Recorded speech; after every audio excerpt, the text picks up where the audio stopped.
If you enjoy this video, please consider giving a thumbs up.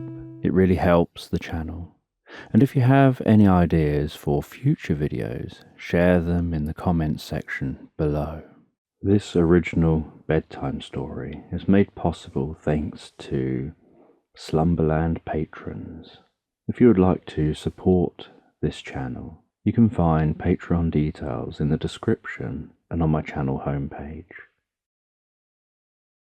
So just take a moment to allow your eyes to close and allow yourself to begin to relax. And as you begin to comfortably relax, I don't know whether you'll drift asleep faster to the sound of my voice or whether it'll be to the spaces between my words.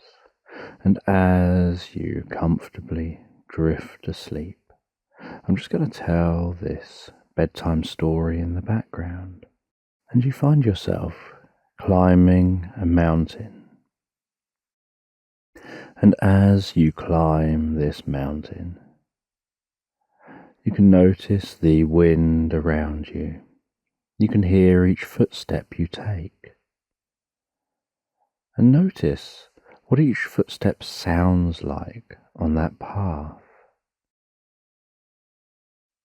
Digging in the soles of your feet and the ball of your toes as you push yourself up that mountain. With the wind rushing around the mountain face, clouds seeming to streak by high in the sky. And you climb higher up that mountain, well above the tree line below. And once high up in the mountain, you turn around to rest. You sit yourself down on a rock and you look out over the route that you've taken. You look at the path up the mountain from that forest below. And you can see way off in the distance the sun beginning to set over the forest and over a lake in the forest, with the way that from up here you can notice the golden light dancing and twinkling on the surface of the lake, almost like the lake is full of sparkling diamonds, almost silently twinkling over there in the distance. And as that sun sets lower and lower, eventually it seems to almost touch the horizon and seems to almost have like a second sun climb up to meet it just as it's reaching the horizon. And although that sun appeared like it was moving so slowly and almost imperceptibly across the sky, now that it's down near the horizon, it suddenly looks so much larger, and you can notice its movement. You can see as it turns a deep red, the shadowy outline of the forest trees across the lower half of its face, and the slight shimmering and movement to those trees as the sun continues to silently set over there.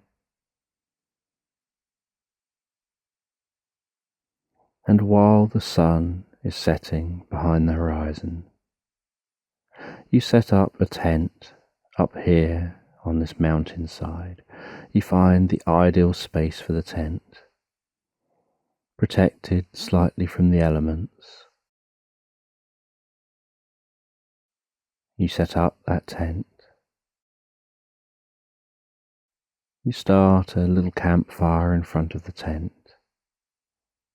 You sit just inside the entrance to the tent, making yourself some food and drink while you rest and relax deeper into the experience.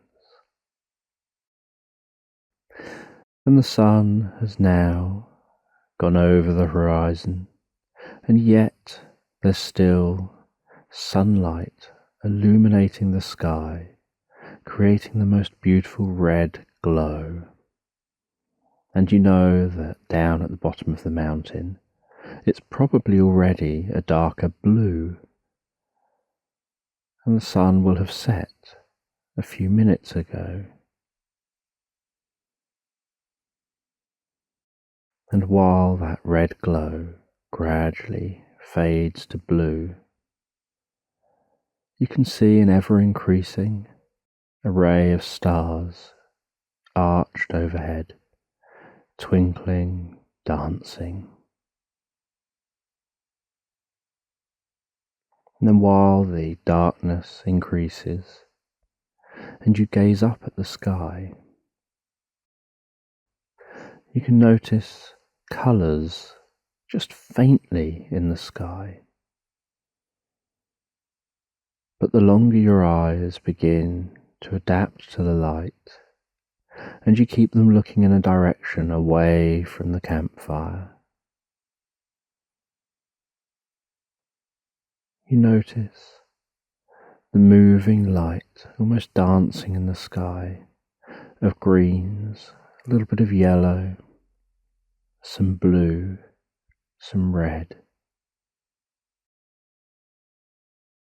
Almost like someone's shaking out some sheets, and you start thinking to yourself about mythology, how certain stories perhaps would be told around a campfire,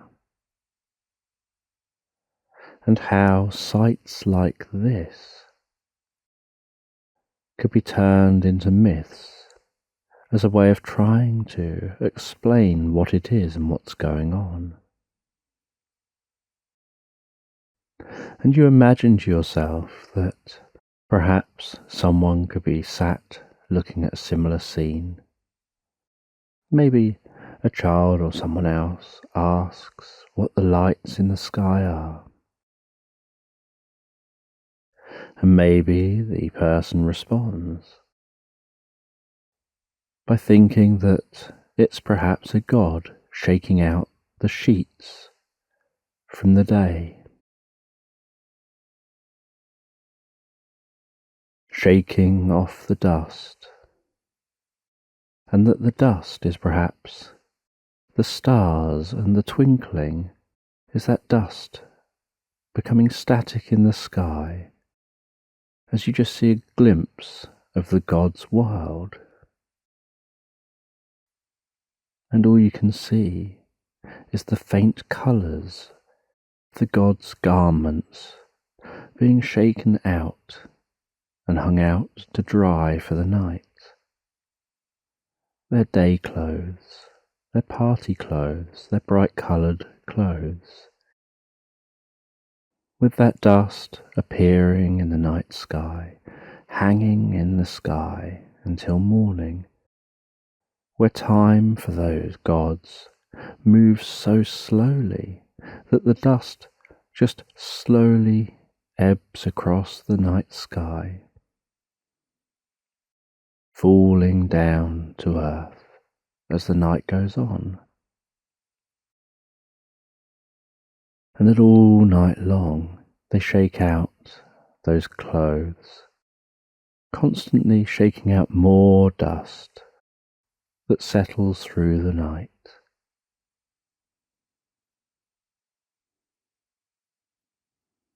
And perhaps they share about how these gods have extended lives, that you can tell that by how slow that dust travels and falls from the sky, arching down towards the earth as the night goes on, before disappearing by morning. And that when you shake out a blanket, the dust spreads around in the sky in the same way, but much quicker it settles down towards the ground. And so the whole night of your time must be just a few moments of the God's time.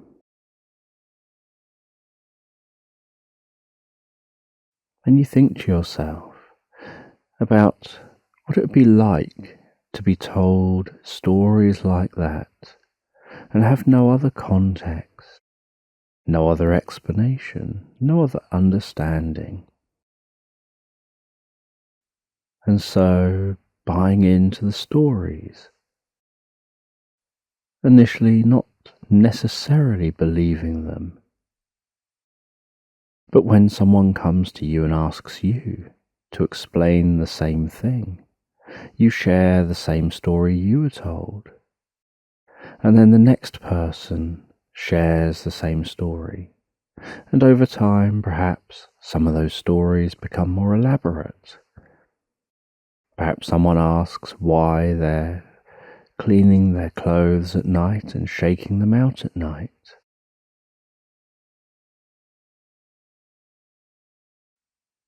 And perhaps someone then responds, adding more context, like perhaps they went to a party in their bright clothes, a gathering of the gods.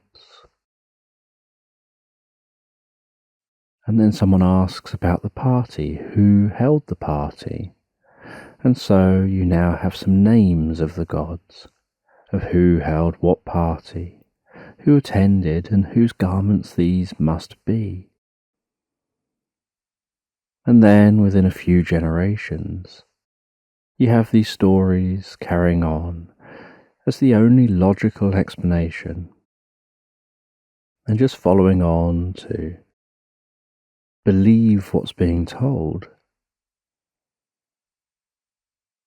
because you believe that gods must exist, because you see evidence of them everywhere around you, in the life that you see, in the beauty of nature, in every sunset and sunrise.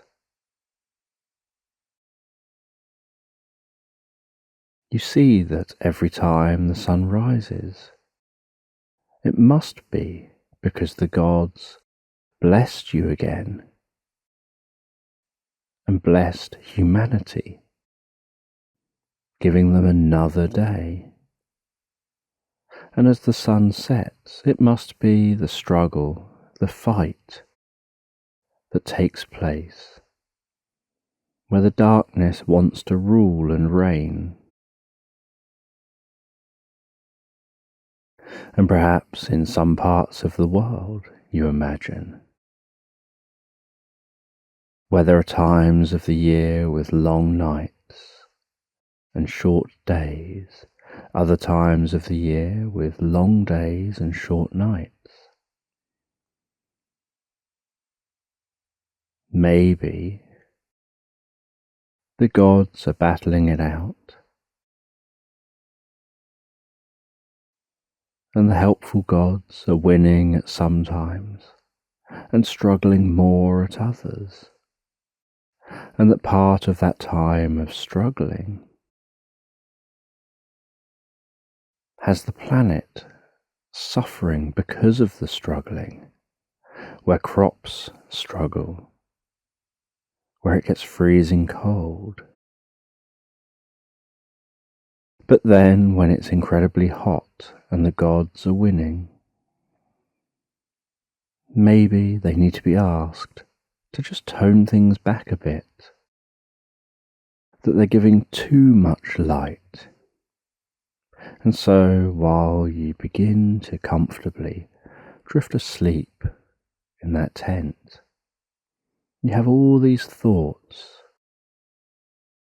about mythology, about how people develop their beliefs over time, how stories and myths begin, how events can become myths and legends, where there was a grain of truth at the start, but then to make it easier to remember the story you're telling, people begin to make alterations. They begin to neaten the story up. They begin to add elements that make the story more memorable,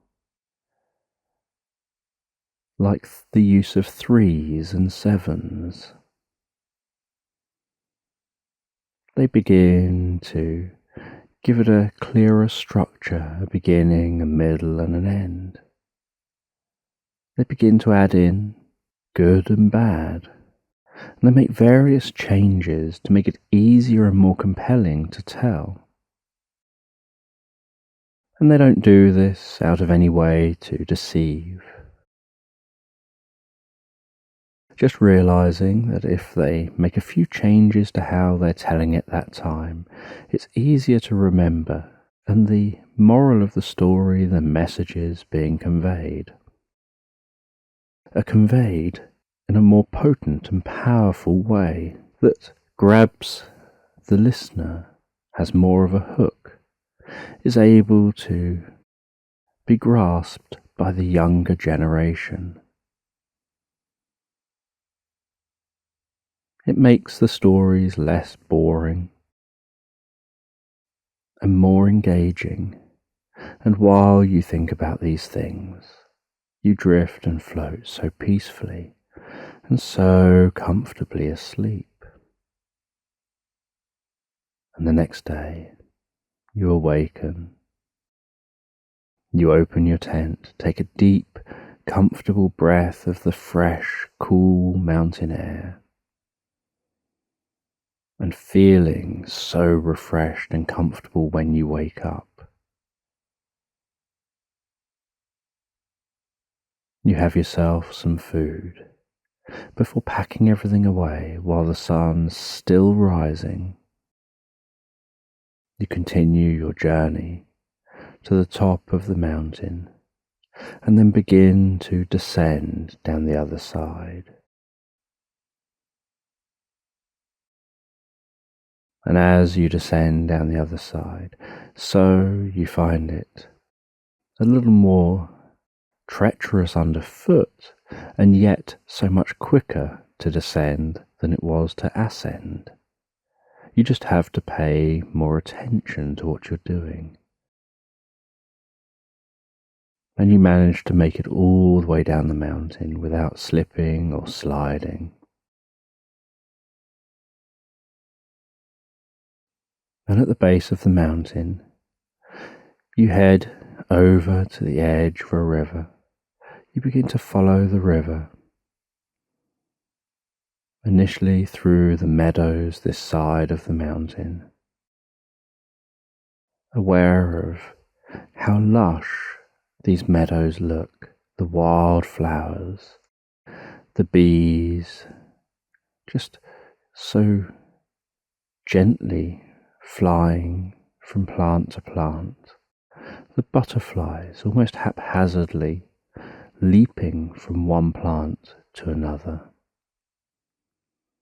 and occasionally spiraling around each other before separating off from each other and continuing their journey. And the running, flowing sound of the river alongside you. And you think about the contrast this side with the meadow, to the other side of the mountain with the forest, and how dense and dark the forest is, compared to this open, bright meadow. And you can see off in the distance some deer, just enjoying the grass in the meadow. And then you hear this sound, and you see a small cat meowing and running over to you.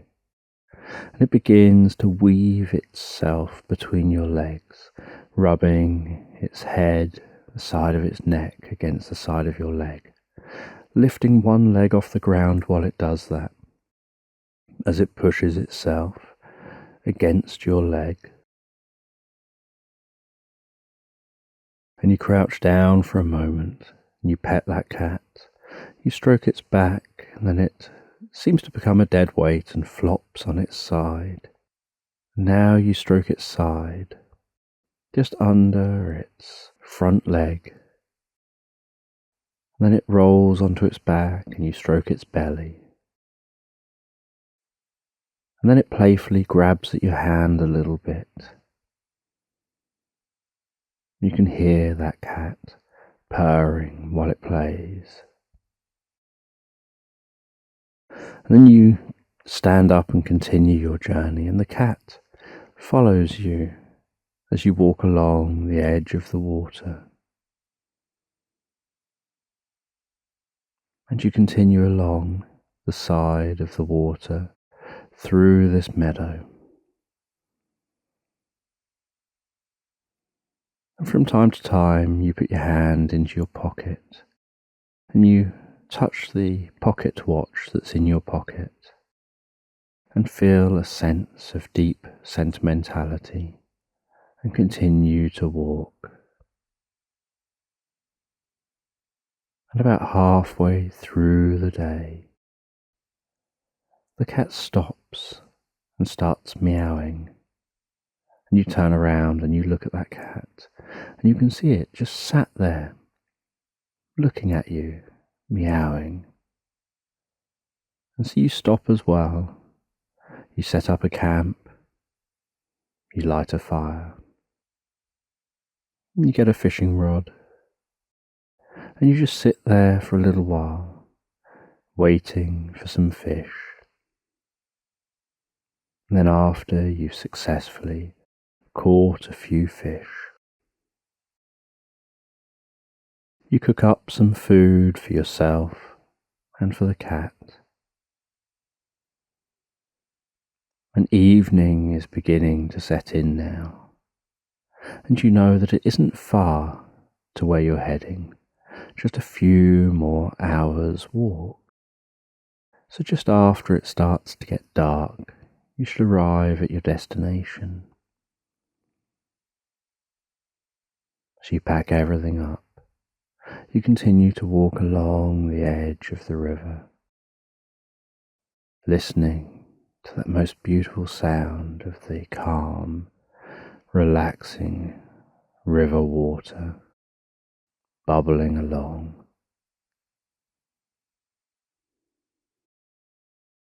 Hearing the sounds of nature around you, and that cat walking along with you. Sounds of birds, sounds of each footstep that you take. As you walk along the edge of that river, and you can see in the distance lights of a small village. You follow the river round towards the village, and as you approach the village, so nighttime has set in. You have to cross a bridge to the other side of the river. You walk along the road into the village. Walk through the village past a couple of taverns, a few places to stay, a few different places to eat. You find your way to a clockmaker, the only clockmaker in this land that knows how to fix your pocket watch. You take your pocket watch into that clockmaker's, opening the door, hearing the bell ding as the door opens, and ding again as the door closes. The cat, at this point, climbs up to avoid the closing door onto your shoulder, and is perched across your shoulders. And you walk through the clockmaker's shop, the sounds of ticking clocks all around you. Noticing as you look around, clocks on the walls, their pendulums swinging and ticking. Many of them ticking out of sync with each other. making a cacophony of ticks and tocks, and the echoing sound of each step on the wooden floor. As you walk over to the counter, you ding a bell on the counter and then wait. The cat climbs down your arm and onto the counter and lies down on the counter. And then you hear a voice saying, "Hello, can I help you?" And the voice is coming from right in front of you. And you say that you would like to have your pocket watch fixed. You'd like it repaired, and you get that pocket watch out of your pocket, place it on the counter, and you see that watch lift up off the counter, pop open, turn over, looking at the back side, turn back to the front side. The chain just hanging down, shaking a little and dancing a little as the pocket watch is moved in front of your eyes. And then the voice says, "I should be able to have this fixed by morning. You can check in to the nearby hotel and return in the morning and it'll all be done." And you thank the voice, and the cat climbs back up onto your shoulder, and you leave the clockmaker's shop. You head to a nearby hotel. You grab yourself something to eat, book a room for the night, and the cat joins you for the food and for the room. You settle down in the room and drift and float so peacefully and so comfortably asleep. And while you sleep, the clockmaker gets to work. And back in the clockmaker's shop, the invisible clockmaker puts on some gloves, puts on some glasses, and the glasses appear to almost have multiple glasses, like glasses in front of glasses in front of glasses, getting smaller and smaller. And the invisible clockmaker then gets incredibly small tools out and starts to work on that clock. They carefully pop the back off of the clock. They begin to clean it up, carefully removing dirt and grime, before they even start work on fixing this pocket watch.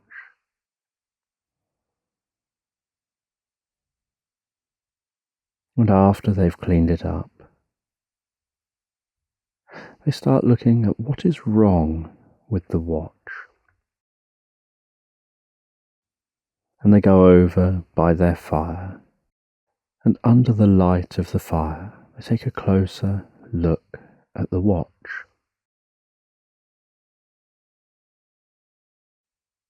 And they realize that the stones in the watch, the stones that imbue the watch with its magical properties, as all watches in the land have, that one of those stones has fallen out, and that's what the problem is.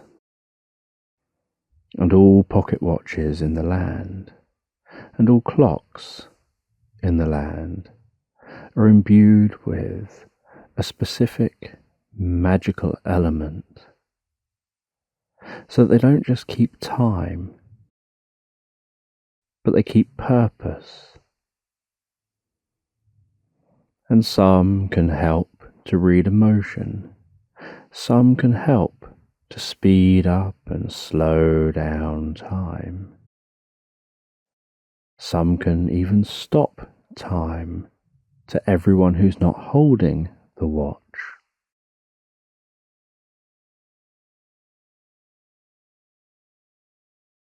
Some can make the wearer more attractive to others.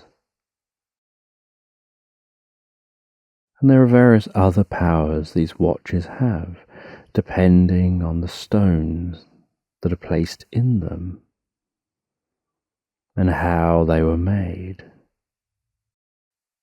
This one was missing a stone that, when it contained all the correct parts, would make this watch able to stop time for the person holding the watch.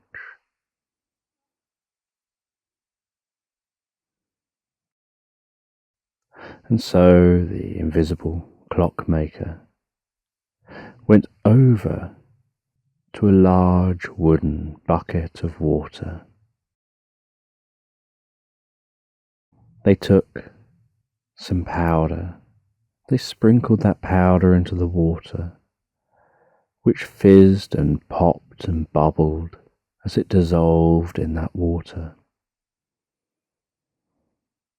And then that water became incredibly still, the surface of which was almost mirror-like. And the clockmaker carefully, just very gingerly, moved around that water, trying not to disturb the stillness. They then reached down towards that water with a tiny little pair of tweezers, and stretching down and leaning over and looking very closely at where they were reaching with the tweezers, they carefully picked up this incredibly small, almost diamond-looking floating gem from the surface of the water that was so small, and they had to be so careful with it. And it was actually so small that it wasn't breaking the surface tension of the water. It was just sitting there on the surface. And as they got closer and closer, they could see the slight bend in the light, the slight indentation in the surface of the water as it carried that crystal. And they had to carefully pluck that crystal off the surface of the water without puncturing the surface, without making it so that the crystal falls through and is lost in the pool of water in this bucket. And so very carefully and very slowly, they picked that crystal up from the surface of the water, making sure their tweezers didn't touch the water itself. They then had to carefully get that back to their workbench without dropping it, because it was so small and delicate it could either break or get lost. Back at their workbench, they placed it down in a tiny little metal container while they prepared the watch to place that crystal in the watch.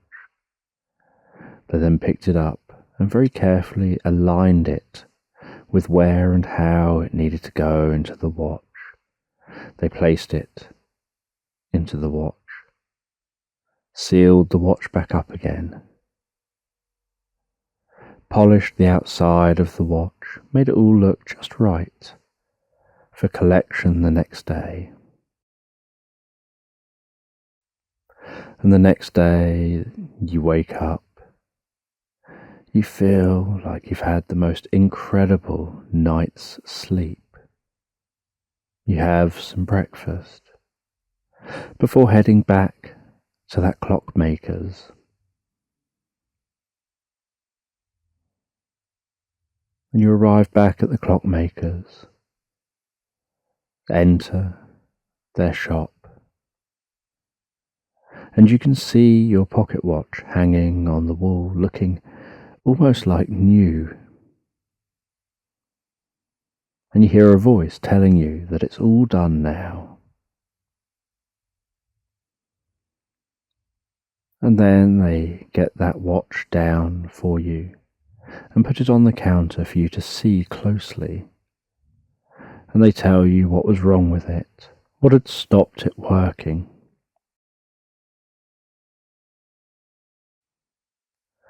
And you take a look at the front, the back.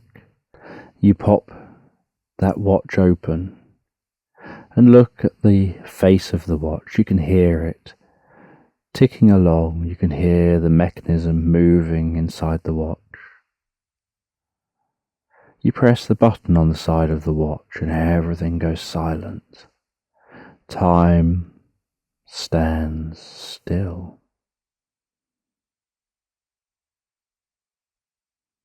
And then you press the button again. The ticking comes back.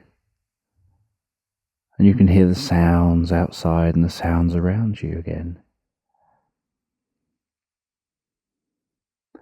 And you're always amazed when you stop time, how silent things really are when there's no propagation of sound waves. That even when people are in places that they think are silent, they're really not as silent as they imagine.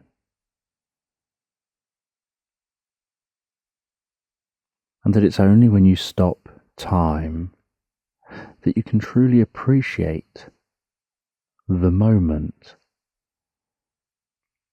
where everything stops.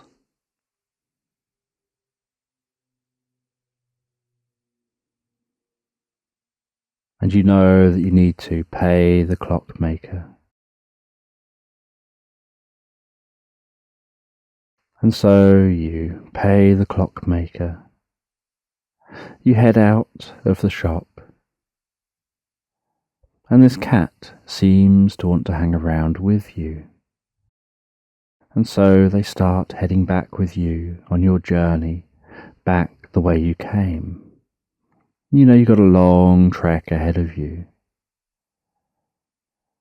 You head back through the meadows, up and over the mountains, this time with a cat joining you on the journey, resting on your shoulders, sometimes climbing into a bag. You head through the forest, all the way to that lake. You head beyond the lake, following a long road.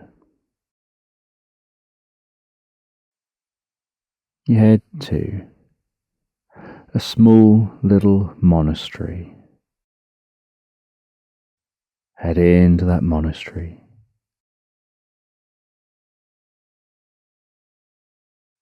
You settle down for the night and drift so peacefully and comfortably asleep.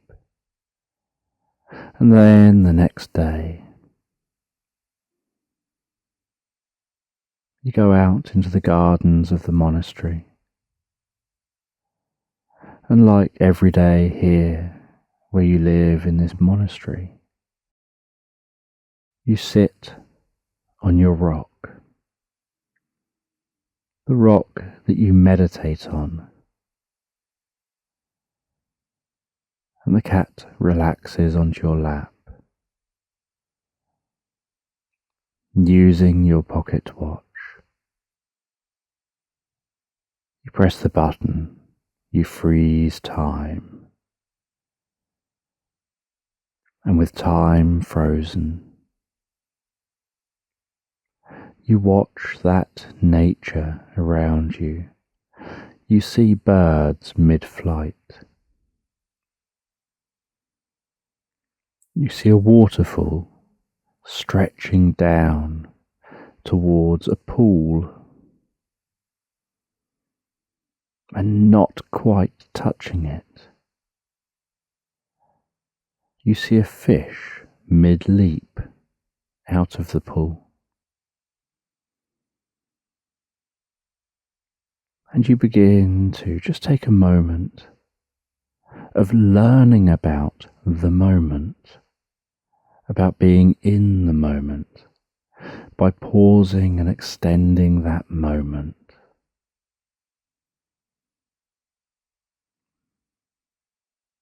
And you stretch out your awareness within the moment, to the forest, to the lake, to the distant mountains. And everything is silent. You just stretch out your awareness to connect consciousness between yourself in the moment and everything around you.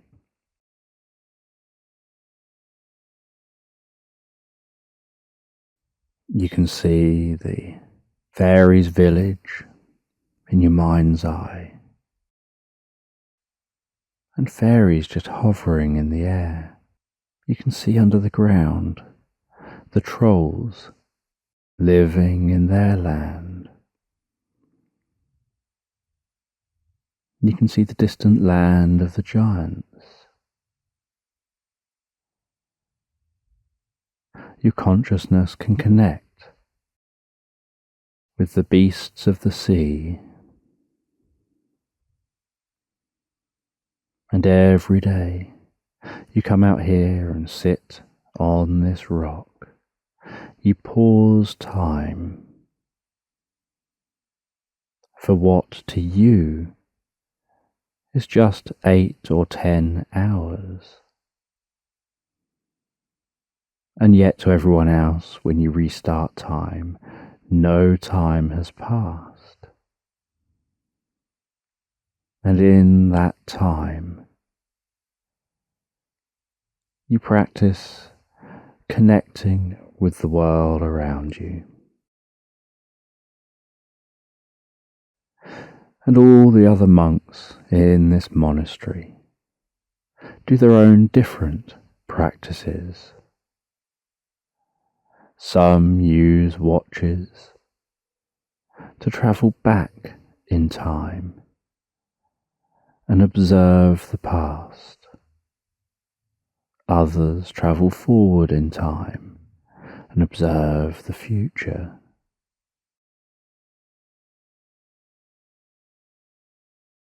And they all work together to explore different aspects of reality, different aspects of consciousness, of existence.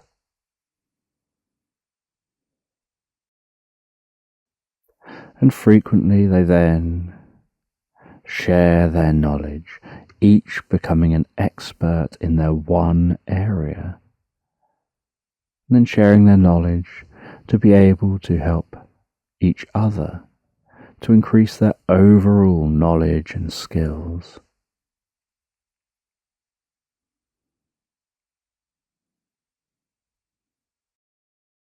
And then at the end of the day, you head to bed. The cat curls up on the bed at the foot of the bed. You settle down and you drift and float, so peacefully and comfortably asleep, drifting, floating, deeply asleep all night long, knowing that you'll awaken feeling incredible in the morning, feeling full of energy and positive, looking forward to what you'll be doing tomorrow.